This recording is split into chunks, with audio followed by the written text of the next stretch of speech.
તો એના પછી આવે છે આપણો સવાલ નંબર 7.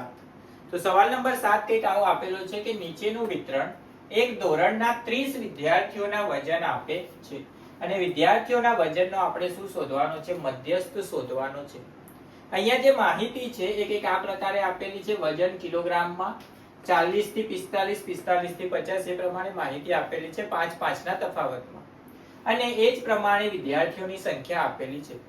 હવે આપણને ખબર છે કે જ્યારે પણ આપણે શું શોધવાનો હોય? મધ્યસ્થ શોધવાનો હોય ત્યારે આપણે સૌથી પહેલા કઈ કિંમત શોધવી પડશે? સૌથી પહેલા તો આપણે કિંમત શોધવી પડશે સંચયી આવૃત્તિની. કઈ કિંમત શોધવાની સૌથી પહેલા? સંચયી આવૃત્તિની. હવે સંચયી આવૃત્તિની કિંમત કઈ રીતે શોધવાની? તો સૌથી પહેલી જે કિંમત હોય એ એમના એમ આવે. તો અહીંયા 2, તો અહીંયા પણ શું આવશે? 2. એના પછી તમારે શું કરવાનો? ક્રોસ સરવાળો. શું કરવાનું? ક્રોસ સરવાળો.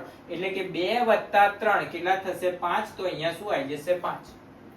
5 + 8 કેટલા થઈ જશે? 13. તો અહીંયા આવી જશે 13.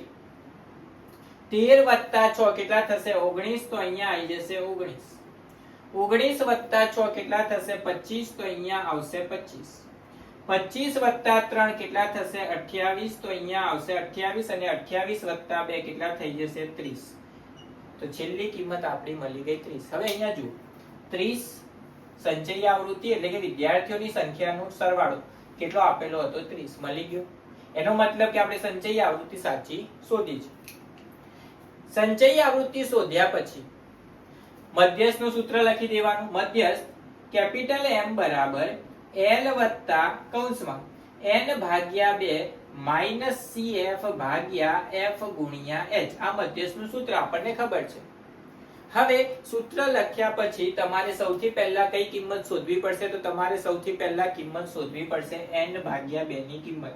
કઈ કિંમત શોધવાની? N/2 ની કિંમત. હવે N શું હોય? તો આવૃત્તિનો જે કુલ સરવાળો હોય આપણા માટે કઈ કિંમત થાય? N ની કિંમત. અથવા તો સંચયી આવૃત્તિની અંદર છેલ્લી જે કિંમત હોય આપણા માટે કઈ કિંમત હોય? N ની કિંમત.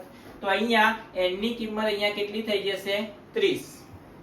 હવે જો N ની જગ્યાએ આપણે અહીંયા 30 લખી લઈએ એટલે કે 30/2 કેટલા થઈ જશે? 15. તો N/2 ની કિંમત કેટલી મળી ગઈ આપણને? 15. સૌથી પહેલા જ કેમ N/2 ની કિંમત શોધવાની? કારણ કે N/2 ની કિંમત ઉપરથી જ બાકીની બધી કિંમતો આપણે શોધી શકશું. કઈ રીતે? તો N/2 ની કિંમત અહીંયા કેટલી મળી આપણને? 15.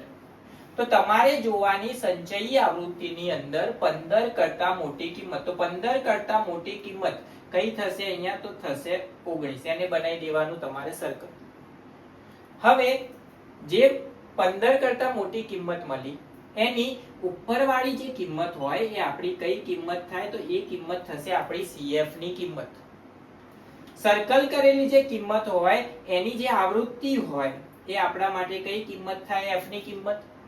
અને F જે હોય એની અધઃ સીમા એટલે કે વર્ગ અંતરાલ જે આપેલો હોય એ અંતરાલમાં નાની જે કિંમત હોય એ આપણા માટે કઈ કિંમત થાય? L ની કિંમત થાય. બધી કિંમતો મળી ગઈ. ખાલી કઈ કિંમત વધી? H ની કિંમત. તો H આપણને ખબર છે શું હોય? વર્ગ લંબાઈ એટલે કે આ બંનેનો તફાવત. બધાનો તફાવત કેટલો આપેલો છે? 5 5 નો. તો H ની કિંમત કેટલી થઈ જશે? 5.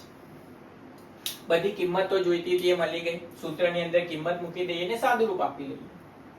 સૌથી પહેલા તો L ની કિંમત કેટલી હતી? 55. તો અહીંયા શું આવી જશે? 55 વત્તા કૌંસમાં N/2 ની કિંમત કેટલી હતી? 15. તો અહીંયા આવી જશે 15 માઈનસ CF. CF ની કિંમત કેટલી હતી? 13 ભાગ્યા F. F ની કિંમત કેટલી હતી? 6. તો અહીંયા આવી જશે 6 ગુણ્યા H. H એટલે કે તફાવત કેટલો હતો? 5 નો. તો અહીંયા આવી જશે 5. સાદુરૂપ આપી દઈએ થોડુંક. તો 55 વત્તા 15 માંથી 13 બાદ થશે તો 2/6 ગુણ્યા 5. 5 2 તરી 6. તો અહીંયા આપણને મળશે 55 + 5/3. 5/3 કરી લઈએ અને અહીંયા કિંમત મૂકી દઈએ તો શું મળશે? તો 5/3. 3 એકા 3. 2 નીચે. હવે ભાગ નહીં ચાલે તો અહીંયા શું આવશે? પોઈન્ટ. અહીંયા શું આવશે? 0.